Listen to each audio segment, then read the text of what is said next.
என்ன 7 வருடத்துக்கு ஒரு முறை உங்கள் குழந்தைகளை அநாத இல்லங்களுக்கும் முதியோர் இல்லங்களுக்கும் அழைத்து செல்லுங்கள். 6 மாதத்திற்கு ஒரு முறை அருகில் இருக்கும் மருத்துவமனைக்கு அழைத்து செல்லுங்கள். 3 மாதத்திற்கு ஒரு முறை உங்கள் குழந்தைகளை எங்காவது தொலைதூரம் கொஞ்ச தூரம் ஒரு பயணமாக சென்று வாருங்கள். 2 மாதத்திற்கு ஒரு முறை உங்கள் பிள்ளை படிக்கிறானோ இல்லையோ ஒரு நல்ல புத்தகத்தை வாங்கி வீட்டிலே சேமித்து வையுங்கள். மாதத்திற்கு ஒரு முறை உங்கள் குழந்தைகளை காலை 6 மணி முதல் மாலை 6 மணி வரை யாரிடத்திலும் பேசச் சொல்லாமல் மௌன விரதம் இருக்க சொல்லுங்கள். வாரத்திற்கு ஒரு முறை உங்கள் வீட்டு கழிவறைகளை உங்கள் குழந்தைகளையே கழுவச் சொல்லுங்கள். தினமும் ஒரு முறை உங்கள் மூதாதையர்களை நினைப்பதற்கு ஒரு நிமிடம் நினைக்க சொல்லுங்கள். இந்த 7 விஷயத்திற்குள்ளே தான் வாழ்வின் தத்துவம் அடங்கி இருக்கிறது. நான் எல்லாவற்றையும் எடுத்துச் சொல்ல மாட்டேன். கோடிட்ட இடத்தை விட்டுவிட்டு போகிறேன். நிரப்புவது உங்கள் கடமை. 10 வயதில் நீ அறியாமையோடு, 20 வயதில் நீ அழகோடு, 30 வயதில் ஆற்றலோடு, 40 வயதில் செல்வத்தோடு, 50 வயதில் அனுபவத்தோடு, 60 வயதில் அமைதியோடு, 70 வயதில் சந்ததியோடு, 80 வயதில் சன்னதியோடு, 90 வயதில் இருந்தால் நிம்மதியோடு. இந்த வாழ்க்கை சூத்திரத்தை மறந்து விடாமல் உங்கள் குழந்தைகளுக்கு நீங்கள் கற்றுத்தர வேண்டும். எனவே இந்த சின்ன மணி நேரத்தில் நான் எதை சொன்னேன் எதை விட்டேன் என்று எனக்கு தெரியாது. வயிற்றுக்குள் சென்று விடுகிற அரிசிக்கும் வாயோடு நின்று விடுகிற அரிசிக்கும் அர்த்தங்கள் வேறு வேறு. போராட்டம் அது மாதிரி தான் போராட்டங்களை தாங்கி வென்று விடுகிற மனிதனுக்கும் போராடாமல் தேங்கி நின்று விடுகிற மனிதனுக்கும் வாழ்க்கை என்பது வேறு வேறு.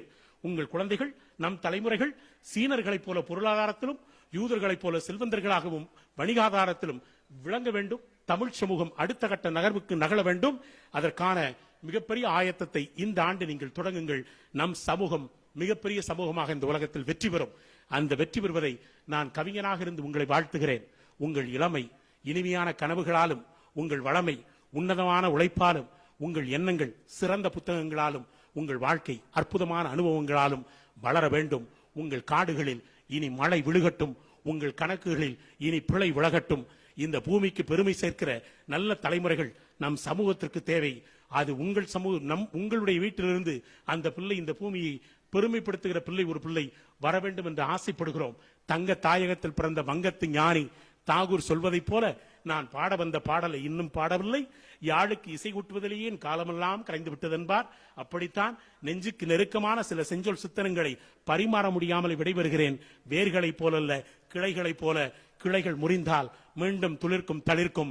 உங்கள் அனைவருக்கும் நக்கீரன் நப்பூதன் நன்னாதன் நப்பசலை ஒக்கூர் மாசாத்தி ஒன்சாத்தன் தற்கோ இளங்கோ ஆண்பா தேகும் அரபு முதல் உக்கணியும் தேன்பாலும் தெய்வ தமிழுக்கு அடித்தட்ட கம்பன் இவர்கள் ஊனோடும் உயிரோடும் ஊட்டி வளர்த்து 2000 ஆண்டுகளாயம் அன்னையரும் தந்தையரும் ஆர்த்தெழுந்து வார்த்தெடுத்த அன்னை தமிழில் தொடர் ஓட்ட பயணமாக நம் கைகளிலே கொண்டு வந்து சேர்த்திருக்கிற 21ஆம் நூற்றாண்டிலே சேர்த்திருக்கிற சீதனம் தமிழ்.